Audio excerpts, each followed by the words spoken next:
Greetings of the day, students. I am Subandika, Department of English, Tirthangal College. Today, we are going for the heading for the subject Indian Writing in English. Let us see what is meant by Indian Writing in English.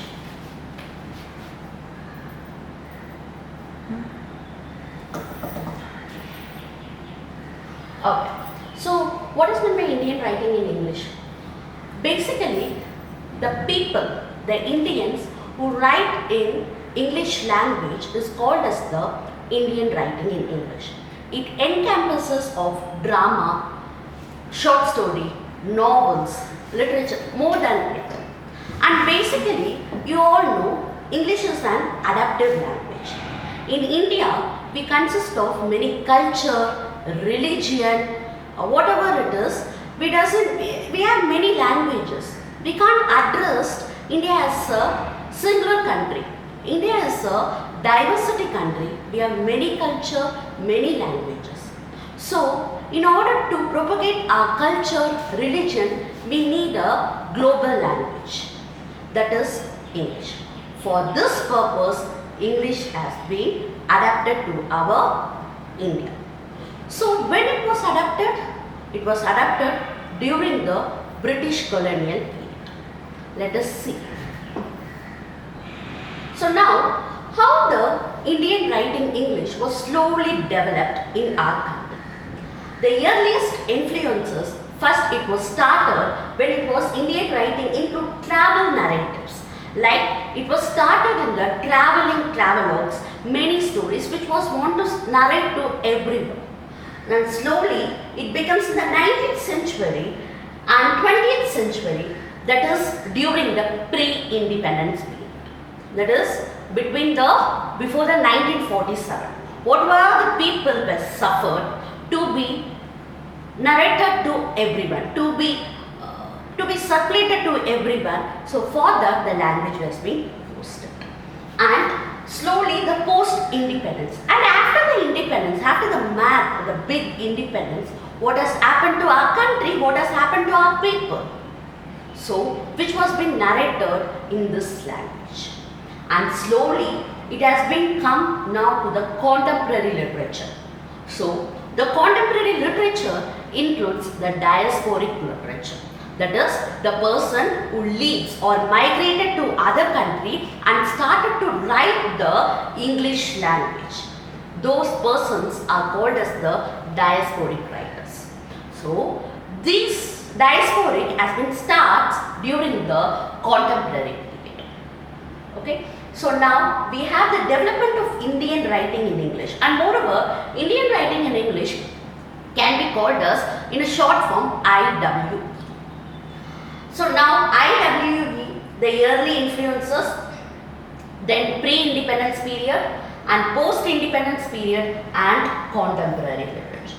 And what is the significance we got when the Indian writing English was started to evaporated to all over the country? The vacuum, what was the vacuum which was started there? The first vacuum was the global recognition. To get a globally, because in India we have more languages, we can't say that this is the language of India. So we need a globally, orientally we need a recognition. So that is the purpose the English has been started. And this gained an international thing.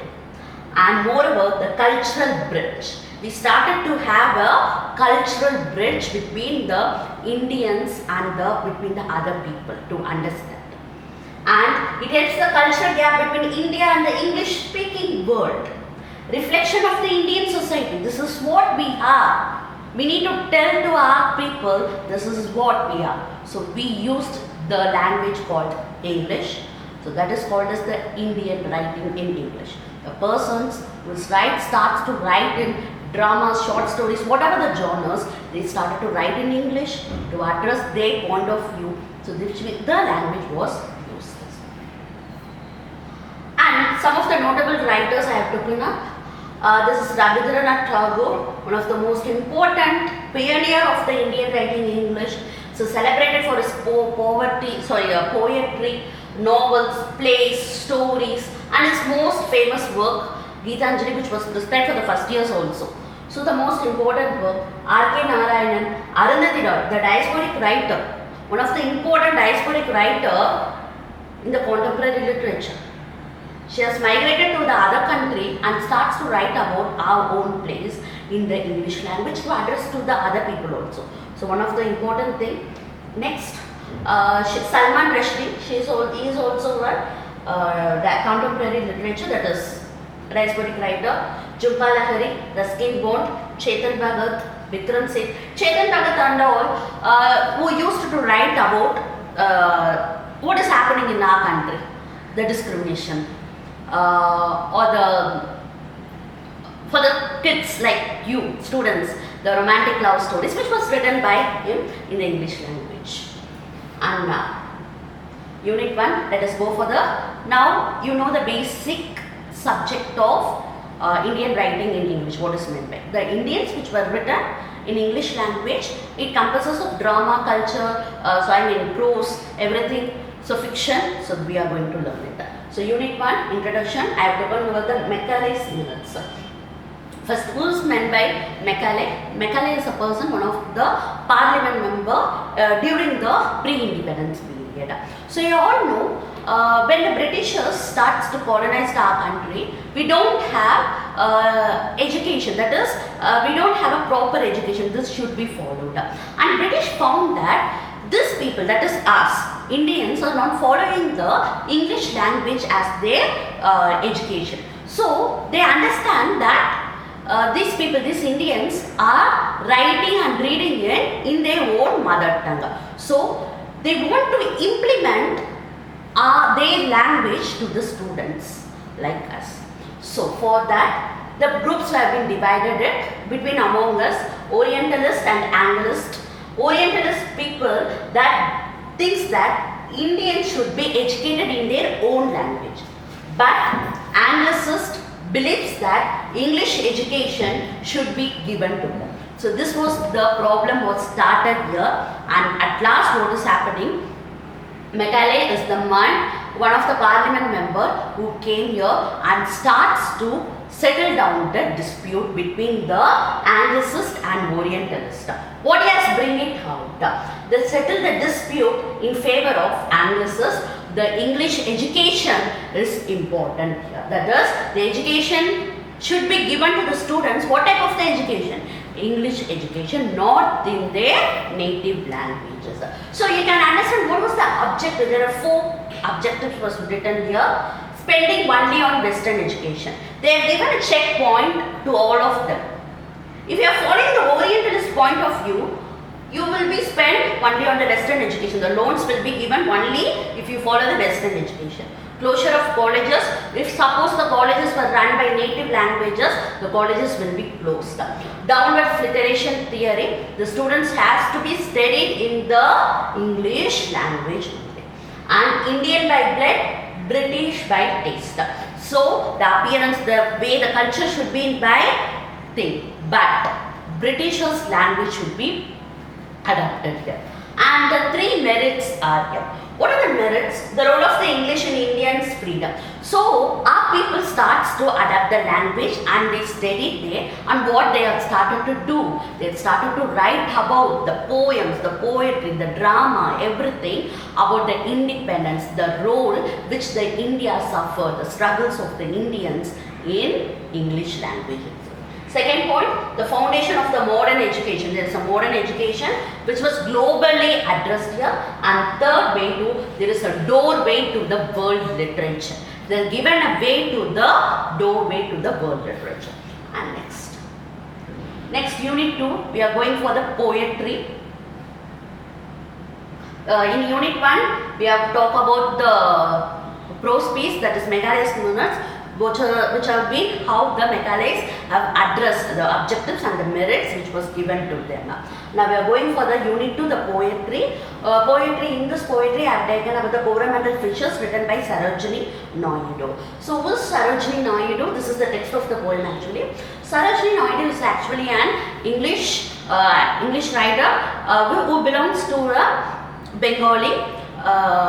She is actually called as the Nightingale of the India, who has written many poems, short stories, everything. So now we are going for the Coromandel Fishers. So in the Coromandel Fishers, it consists of 3 stanzas. The 3 beautiful stanzas which talks about the title itself you can understand, which is going to talk about the fisherman's purposes. How the fishermen are suffering. Okay, Han, it's not about only the sufferings. It is going to talk about how the fisherman's day to day, how they are celebrating their labor works. These are going to be discussed in this poem. So we'll start with, without any delay, we will start with the stanzas. Rise, brothers, rise. The beckoning skies pray to the morning light. The wind lies asleep in the arms of the dawn like a child that has cried all night. Rise, brothers, rise. Who's calling? Sarojini Naidu is calling the fishermen as brothers. Rise. Just start to wake up. The sky has come. The night is over. Now the sky, the sun has slowly come. The arms of the dawn like a child. The light, a sky which was like a child who cries all throughout the night, and morning it wakes up like a child and sleeps like a child. Like this, the moon which was crying all throughout the night, now sleeping, now slowly the sun has come to their place. Come, let us gather our nets. So what the fisherman will do? Gather all the nets shore and set our catamarans. Catamarans means the boat. The boat of the fisherman. Let us take all of them and starts to what they are going to do. They are going for the work to get that fishes. We are the kings of the sea. So what is the kings of the sea? That is, we are the kings, ruler of the sea. Who is the ruler? The fishermen are the rulers of the. No longer delay, let us haste away in the track of the seagulls. So we have GPS. Wherever go, we have GPS, Google Map, everything. So the same thing, the author is telling that for fishermen, what is the GPS? The seagull. Seagull is a kind of a bird, a long bird, which flies. So through the seagull, they will just go behind the catamaran, the boat will go behind to find out the fishes. The sea is our mother. So now we're going to talk about the families. The sea is our mother, the cloud is our brother, the waves are our comrades. What though we toss at the fall of the sun, where the hand of the sea God drives, he holds, storm by the hair and will, hide in his breast our lives. The sea is our mother. The fisherman's life is, the sea is our mother, like a motherly character which protects everything and gives food. The cloud is our brother. The cloud which is a good, which is not in a rough time. So the cloud is like a protecting, which gives a cloud brother. And the waves are the waves which the slowly comes, no. So the waves are their companions. So and slowly the last one. Sweet is the shade of the coconut glade. So as you all know, there is no limitation for the sea. As you anyone has seen any limitation for the sea? Right, there is no limitation, right? So the same thing, sweet is the shade of the coconut thing. So when you are going for the sea, when you are going for the beach, when you are going for the sea means the first part of the sea will look good, but at the same time it takes time. When you are going upwards, when you are going inside, there will be lots of beautiful things. So we are not supposed to stand the beauty of the sea in the seashore itself. Like the moon is there, like the seashore is night. No, we are supposed to walk throughout the sea to achieve our dream. So it was described as the Coromandel fishes, but it describes, metaphorically describes about the Indians, between the struggles of Indians and Britishers. That is, rise brothers. Wake up for your independence. And slowly it talks about, let us gather, everyone should be grouped, and let us pray for the unity. And the sea is our mother. We are one family. As Indians, we all are one family. So we need to fight for that. She's calling for that. So now the Britishers looks like very good, like the sweet of the coconut tree. But it's not. We need to go. We have so much of power. So metaphorically describes about this thing. And now, the context and the things we are going to discuss. As I say, the poem depicts the fisherman and preparing their nets and boats. And the view as their mother waves the companions embracing their dangers and rivers. The poem also highlights their preference of the seas, embrace, how the sea was embracing it. And slowly it goes on the themes, celebration of the labor, how the nature was embraced. While I am teaching itself, you can go for the sea. You can go for the memories of the sea and the fisherman. And slowly symbolism of freedom. The freedom how it important. It looks like good, but not. And slowly optimism and resilience. Whatever, rebirth. Positive note, resilience means rebirth. Whatever is happening, we need to fight for it and we need to succeed in this. And exam point of view, how the questions can be asked in the poetry form. Annotations. If the annotation, the sea is our mother, the cloud is our brother, the waves are our comrades all. This is the annotations. So you need to describe like this. These lines are taken from the poem Coromandel Fishes written by Sarojini Naidu, and you need to start to explain about it. That is, the sea is our mother, the clouds, and it talks about the highlighting the unity and interdependence. And essay questions, what type of the essay questions? Author's introduction, context of the poem, summary. You have to write this essay like this, and conclusion. Let us go for the unit 3. In unit 3, the religion in a changing world. So in this religion in a changing world, it talks about a distinguished philosopher who has written the Sarvepalli Radhakrishnan. He addressed the challenges posed by the scientific advancements. And now it talks about the science, religion, culture. So 3 important points: science, religion, culture. Science which gives power, religion which gives the direction, culture which gives the, what is that? Mediator. So how the science, religion, culture all occupied in one place and how the people should be followed, all of these. So we need to take the science as a power, culture as a direction, culture as a mediator, religion as a direction. 3 should be NCOPs, which has been discussed in this essay. So the comprehension questions will be asked in this type of unit 3. Sarvepalli Radhakrishnan, there is a paragraph. So if you need to read the paragraph and you need to answer it. What concern about Radhakrishnan is about relying slowly on scientific progress. If you depend only on the scientific, what will be happened? There will be only the external living standards without religious ethical values.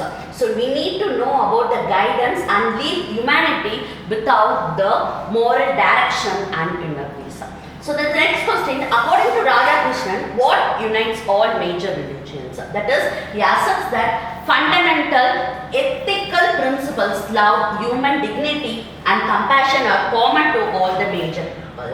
So now we are going for the unit 4, that is drama. What is meant by drama? Dance like a man. So from the title itself, you can suggest that the man should do some of the work. We are not supposed to do some of the man should do what the work should be done. It's not about, there is a conflict stereotype, men should be do this work, they are not supposed to do this work. The same thing, this man should do only the, he can do the cricket, he can play, but you are not supposed to dance it. So you can find it in a weird way, but it is true, we are going to learn about this. So in this author's introduction, characters in the story, that is Mahesh Dattani, who was a playwright, stage director, actor, screenwriter. So what are the characters in this Dance Like a Man? The characters are Jayaraj, Ratna, Amitlal, Lata and Vishwasa. Amitlal was the protagonist of the character. Jayaraj is the protagonist. Amitlal is the father. Jayaraj is the son of Amitlal. Ratna is the wife of Jayaraj. Lata is the daughter of Jayaraj, and Vishwa is the son-in-law of Jayaraj. So Jayaraj, what is happening in this story? The Jayaraj's passion for the dance, which was not allowed by the Amitla. Okay, he struggles. Amitla thinks that the men should not be dance. Men should practice only the cricket, only the sports person.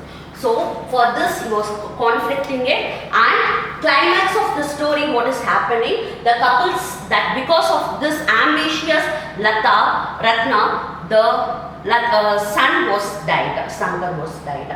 So at last the resolution and questions, Lata prepares and debut performances. So at last the play ends with the reflections, the personal ambitions, societal expectations and sacrifices.